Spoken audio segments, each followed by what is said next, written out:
Hello दोस्तों, मैं Parveen Singh education field YouTube channel में आप सभी लोगों का स्वागत करता हूं। आज हम वर्ल्ड ज्योग्राफी के ब्रह्मांड से संबंधित महत्वपूर्ण प्रश्न लेकर आए हैं। आइए देखते हैं पहला क्वेश्चन। ब्रह्मांड का सर्वप्रथम अध्ययन किसने किया? आपको ये बतानी है ब्रह्मांड का सर्वप्रथम अध्ययन किसने किया। ऑप्शन ए है हैंस लिपर्सी, ऑप्शन बी है गैलीलियो, ऑप्शन सी है टॉलमी और ऑप्शन डी है स्टीफन हॉकिंस। तो आंसर क्या होगा? ऑप्शन सी राइट आंसर होगा, टॉलमी। ठीक है। और इन्होंने क्या किया था? जियोसेंट्रिक नामक अध्ययन के तहत इन्होंने किया था। किसके तहत? जियोसेंट्रिक नामक अध्ययन के तहत इन्होंने किया था। ठीक है। पृथ्वी को केंद्र माना था इन्होंने। ठीक है। आइए नेक्स्ट क्वेश्चन देखते हैं। ब्रह्मांड के अध्ययन को क्या कहा जाता है? ठीक है, आपको ये बतानी है ब्रह्मांड के अध्ययन को क्या कहते हैं। ऑप्शन ए है माइकोलॉजी, ऑप्शन बी है फाइकोलॉजी, ऑप्शन सी है एंटमोलॉजी और ऑप्शन डी है कॉस्मोलॉजी। तो राइट आंसर क्या होगा? ऑप्शन डी राइट आंसर होगा, कॉस्मोलॉजी, ब्रह्मांड के अध्ययन को। ठीक है। और जो माइकोलॉजी है ये क्या है? कवकों का अध्ययन। ठीक है। और फाइकोलॉजी जो है ये शैवालों का अध्ययन। ठीक है। और एंटमोलॉजी कीटों का अध्ययन। ठीक है। आइए नेक्स्ट क्वेश्चन देखते हैं। बिग बैंग थ्योरी के प्रतिपादक कौन है? ठीक है, आपको ये बतानी है बिग बैंग थ्योरी के प्रतिपादक कौन है। ऑप्शन ए है जॉर्ज लेमेंत्रे, ऑप्शन बी है हिकेटियस, ऑप्शन सी है मार्टिन बेहम और ऑप्शन डी है अनेक्जीमेंडर। ठीक है। तो क्या होगा इसका right answer? Option A right answer होगा, जॉर्ज लेमेंत्रे। ठीक है। ये कहाँ के हैं? बेल्जियम के निवासी हैं। ठीक है। इन्होंने किया था 1960 में। ठीक है, ये ध्यान दिए। आइए नेक्स्ट क्वेश्चन देखते हैं।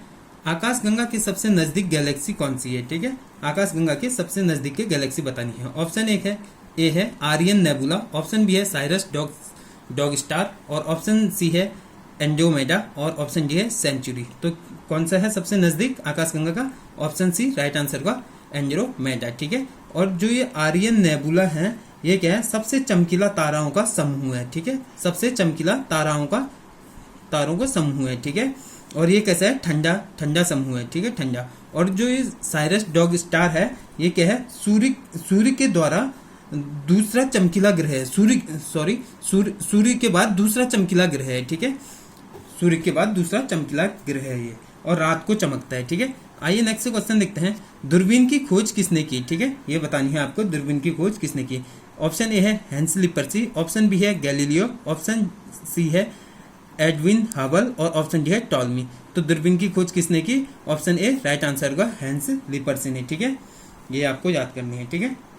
और जो ये गैलीलियो है इन्होंने कब की थी ये पता होना चाहिए आपको, 1608 में। ठीक है, इन्होंने दूरबीन की खोज की। और इन्होंने 1609 में इन्होंने क्या किया? सर्वप्रथम प्रयोग किया था दूरबीन का। ठीक है, मतलब तारों के अध्ययन के लिए किया था इन्होंने। तारों के अध्ययन के लिए 1609 में इन्होंने सबसे पहले प्रयोग किया था। आइए नेक्स्ट क्वेश्चन देखते हैं। एक प्रकाश वर्ष बराबर होता है, एक प्रकाश वर्ष बराबर होता है, आपको ये बतानी है 9.46 मल्टीप्लाई 10 की पावर 15 मीटर। ठीक है। और बी ऑप्शन है 9.46 मल्टीप्लाई 10 की पावर 12 किलोमीटर। ठीक है। ऑप्शन सी है 10.46 10 की पावर 12 किलोमीटर। ठीक है। ऑप्शन डी है 10.46 10 मल्टीप्लाई 10 की पावर 15 मीटर। ठीक है। तो कौन सा राइट आंसर होगा? ऑप्शन बी राइट आंसर होगा। ठीक है, 9.46 मल्टीप्लाई 10 की पावर 12 किलोमीटर। ठीक है। आइए नेक्स्ट क्वेश्चन देखते हैं। रेड जाइट क्या होता है? रेड जाइट क्या होता है ये बतानी है आपको। ऑप्शन ए है तारों का धीरे धीरे ठंडा होना, रेड जाइट कहलाता है। या फिर ऑप्शन बी है तारों का धीरे धीरे गर्म होना, रेड जाइट कहलाता है। या फिर ऑप्शन सी है तारों का धीरे धीरे ठंडा गर्म होना, रेड जाइट कहलाता है। या इनमें से कोई नहीं। तो कौन सा राइट आंसर होगा? ऑप्शन ए राइट आंसर होगा, तारों का धीरे धीरे ठंडा होना रेड जाइट कहलाता है। ठीक है। या फिर इसको लाल दानों भी कहा जाता है। रेड जाइट को क्या कहता है? लाल दानों भी कहा जाता है। ठीक है। आइए नेक्स्ट क्वेश्चन देखते हैं। सुपरनोवा विस्फोट क्या होता है? ठीक है, आपको ये बतानी है सुपरनोवा विस्फोट क्या होता है। ऑप्शन है रेड जाइट के बाद इसकी बाहरी सतह निरंतर सिकुड़ जाती है। ऑप्शन बी है रेड जाइट के बाद इसकी बाहरी सतह निरंतर फैलती रहती है। या फिर ऑप्शन सी है रेड जाइट के बाद इसकी बाह्य सतह कमजोर हो जाती है। या फिर ऑप्शन डी है रेड जाइट के बाद इसकी आंतरिक सतह कमजोर हो जाती है। तो कौन सा राइट आंसर होगा? आपको ये छांटना है, कौन सा होगा? ऑप्शन बी राइट आंसर होगा, रेड जाइट के बाद इसकी बाहरी सतह निरंतर फैलती रहती है, इसको सुपरनोवा विस्फोट कहते हैं। ठीक है। आइए नेक्स्ट क्वेश्चन देखते हैं। ब्लैक होल का प्रतिपादक किसने किया था, ठीक है, ब्लैक होल का प्रतिपादक किसने किया था, आपको ये बतानी है। ऑप्शन ए है जॉन व्हीलर, ऑप्शन बी है हेंसली पर्सी, ऑप्शन सी है एडविन हबल और ऑप्शन डी है मार्टिन बेहम। तो क्या राइट आंसर होगा इसका, इसका होगा ऑप्शन ए राइट आंसर होगा, ठीक है, जॉन व्हीलर। आइए नेक्स्ट क्वेश्चन देखते हैं। सबसे पहले खोजा गया तारा कौन सा है, ठीक है, आपको ये बतानी है सबसे पहले खोजा गया तारा कौन सा है, ये बतानी है आपको। ऑप्शन ए है पल्सर तारा, ऑप्शन बी है एंड्रोमेडा, ऑप्शन सी है केपलर 444 और ऑप्शन डी है आर्यन नेबुला। तो कौन सा राइट आंसर होगा, ऑप्शन सी राइट आंसर होगा। केपलर 444 सबसे पहले खोजा हुआ तारा है। किसने खोजा था, नासा ने, ठीक है, किसने खोजा, नासा ने खोजा था इसने सबसे पहले, ठीक है, ये ध्यान दिए। आइए नेक्स्ट क्वेश्चन देखते हैं।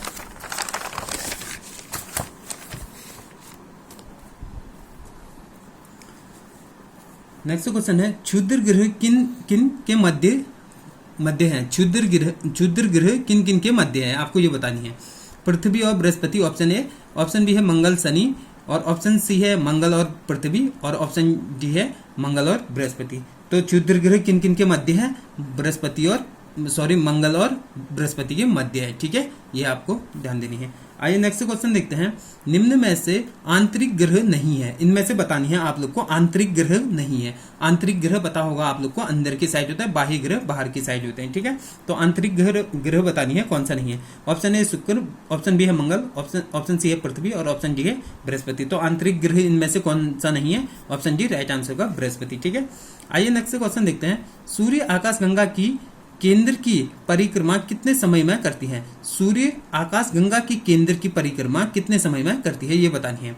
ऑप्शन है आपका 25 करोड़ वर्ष, ऑप्शन बी है 5 अरब वर्ष, ऑप्शन सी है 365 दिन और ऑप्शन डी है 24 घंटा। तो कौन सा राइट आंसर होगा, ऑप्शन ए राइट आंसर होगा 25 करोड़ वर्ष। इसी को ही क्या कहते हैं, ब्रह्मांड वर्ष भी कहते हैं। क्या कहते हैं, ब्रह्मांड वर्ष भी कहते हैं, ठीक है, वर्ष भी कहते हैं, ये आपको ध्यान देनी है। आइए नेक्स्ट क्वेश्चन देखते हैं।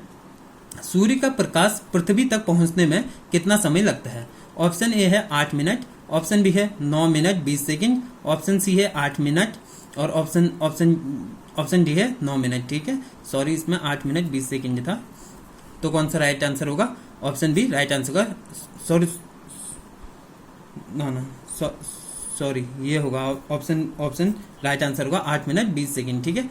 Sorry, option C right answer होगा 8 मिनट 20 सेकंड, ठीक है। पृथ्वी का सूर्य का प्रकाश पृथ्वी में पहुंचने में 8 मिनट 20 सेकंड, ठीक है। सॉरी, ये थोड़ा सा मिस्टेक हो गया। आइए नेक्स्ट क्वेश्चन देखते हैं। निम्न में से सूर्य की परिक्रमा सबसे तेज गति से कौन लगाता है, ठीक है, सूर्य की सबसे तेज गति से परिक्रमा कौन लगाता है। ऑप्शन ए है बुध, ऑप्शन बी है शुक्र, ऑप्शन सी है शनि और ऑप्शन डी है बृहस्पति। तो कौन सा राइट आंसर होगा, ऑप्शन ए राइट आंसर होगा बुध, ठीक है। कितने दिन में लगाते हैं, 88 दिन में पूरा करता है, ठीक है। आइए नेक्स्ट क्वेश्चन देखते हैं। पृथ्वी की जुड़वा बहन किस ग्रह को कहा जाता है, ठीक है, आपको ये बतानी है। पृथ्वी की जुड़वा बहन किसको कहा जाता है। ऑप्शन ए है बुध, ऑप्शन बी है शुक्र, ऑप्शन सी है मंगल, ऑप्शन डी है बृहस्पति। तो पृथ्वी के जुड़वा बहन किसे कहते हैं, ऑप्शन बी राइट आंसर होगा शुक्र, ठीक है। क्यों कहा जाता है इसको, इसलिए कहा जाता है क्योंकि आकार और द्रव्यमान में पृथ्वी के समान है शुक्र, ठीक है, आकार और द्रव्यमान के कारण, तभी इसको जुड़वा बहन कहा जाता है, ठीक है। आइए नेक्स्ट क्वेश्चन देखते हैं। साँझ का तारा किसे कहा जाता है, ठीक है, साँझ का तारा। ऑप्शन ए है मंगल, ऑप्शन बी है पृथ्वी, ऑप्शन सी है शुक्र और ऑप्शन डी है शनि, ठीक है। तो राइट आंसर क्या होगा इसका, शुक्र राइट आंसर होगा। साँझ का तारा, साँझ का माने होता है शाम को दिखने वाला, यानी कि शाम के वक्त दिखने वाला तारा, साँझ का तारा शुक्र, ठीक है। और भोर का तारा भी शुक्र को कहते हैं, भोर का माने होता है सुबह दिखने वाला, ठीक है। आइए नेक्स्ट क्वेश्चन देखते हैं। सर्वाधिक चमकीला ग्रह कौन सा है, ठीक है, सबसे चमकीला ग्रह आपको बतानी है कौन सा चमकीला है। ऑप्शन ए है मंगल, ऑप्शन बी है बुध, ऑप्शन सी है अरुण, ऑप्शन डी है शुक्र। तो कौन सा राइट आंसर का, राइट होगा आंसर डी, ठीक है, शुक्र को सबसे चमकीला तारा कहते हैं। क्यों कहा जाता है, ये क्वेश्चन बनता है। सल्फ्यूरिक एसिड के कारण कहा जाता है, ठीक है, इसमें सल्फ्यूरिक एसिड के कारण इसको सबसे चमकीला कहा जाता है, ठीक है। आइए नेक्स्ट क्वेश्चन देखते हैं। चाबहार बंदरगाह किन किन देशों के संयुक्त बंदरगाह है, ठीक है, चाबहार बंदरगाह किन किन देशों का संयुक्त बंदरगाह है। ऑप्शन ए है तुर्की भारत, ऑप्शन बी है भारत ईरान, ऑप्शन सी है भारत और इराक और ऑप्शन डी है भारत श्रीलंका। तो राइट आंसर क्या होगा, ऑप्शन बी राइट आंसर होगा, भारत और ईरान का संयुक्त बंदरगाह है चाबहार बंदरगाह, ठीक है। आइए नेक्स्ट क्वेश्चन देखते हैं। तीनों और बांग्लादेश से घिरा हुआ राज्य कौन सा है? ठीक है, तीनों और बांग्लादेश से घिरा हुआ राज्य बतानी है आपको कौन सा है। ऑप्शन ए है मणिपुर, ऑप्शन बी है पश्चिम बंगाल, ऑप्शन सी है त्रिपुरा और ऑप्शन डी है मिजोरम। तो राइट आंसर क्या होगा? ऑप्शन सी राइट आंसर होगा त्रिपुरा। ठीक है, थैंक यू दोस्तों। आई हो आप लोगों को समझ में आई होगी मेरी वीडियो, तो लाइक करें, शेयर करें और सब्सक्राइब करें। Thank you so much.